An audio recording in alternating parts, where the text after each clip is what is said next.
কখনো কি রেস্টুরেন্টে মোমো খেয়ে সত্যিই মন ভরেছে? আমার তো বরং মনে হয়েছে কয়েক পিস মোমো খেয়ে ক্ষুধা আরও বেড়ে যায়। তাই ভাবলাম মোমো যখন বাসায় খুব সহজেই বানানো যায়, তাহলে কেন নয়? শুরুতে মোমো শেপগুলো একদম পারফেক্ট হয়নি, কিন্তু আস্তে আস্তে করতে করতে বেশ ভালোই হয়েছে।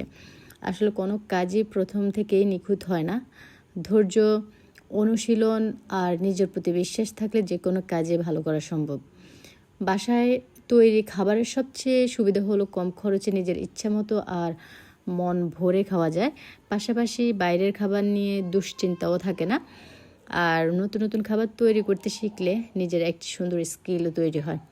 বিশেষ করে মেয়েদের জন্য বিশেষ কাজে দক্ষ হওয়াটা খুবই গুরুত্বপূর্ণ, কারণ জীবনের কোন সময় কোন দক্ষতা কাজে লাগে যায় তা আগে থেকে বলা যায় না। তাই নতুন কিছু শেখার কোনো বিকল্প নাই।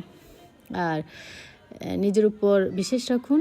শুরুটা নিখুঁত না হলেও সমস্যা নেই, নিয়মিত চেষ্টা করলে একদিন ভালো ফল অবশ্যই পাওয়া যায়।